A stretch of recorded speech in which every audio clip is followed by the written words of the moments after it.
What's up, guys? Coach Jetster here. Today's walk and talk is a stand and speak in my kitchen. We are in my kitchen because we're going to talk about portion control. These are the 21-day fix little containers there. I don't really use those. I think Chelsea's about to start using them. It has the little book, and then we bought the Autumn's cookbook and all that stuff. Also, look at that. This is all sitting on top of New York apartment, guys.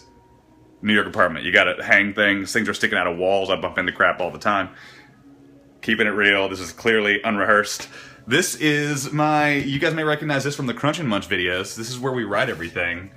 And it's also the deep freezer for our eco-friendly bicycle-powered shaved ice business, Ice Riders. And here's my other business. This is launching tomorrow, I think. I'm hoping I can get the ad done. I spent a lot of time today working on the ad, trying to find old footage and craziness like that.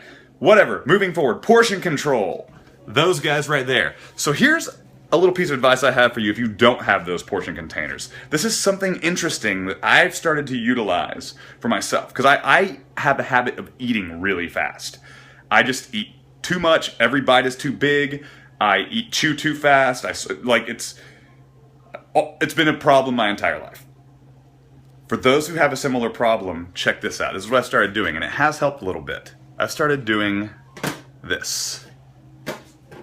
Rather than using a dinner fork like that, I've started using a salad fork to eat.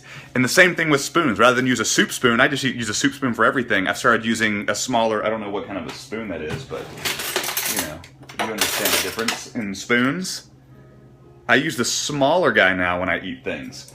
And what that does is, number one, it obviously makes what you're putting into your mouth at that exact moment a smaller portion, naturally.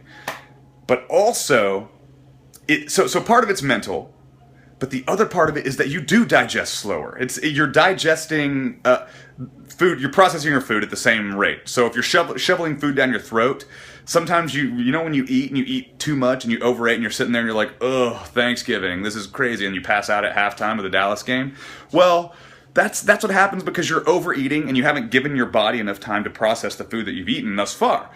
If you use a smaller utensil, you're eating smaller bites at a time, therefore you're still processing the food, you're processing less at a time, and it is in turn processing a little quicker, therefore your body is going to realize how full it is while you're still eating, as opposed to finishing your plate or bowl and going, oh my god, I ate too much. So that's what I do. I just use a smaller utensil. Kind of crazy, right? That's today's walk and talk.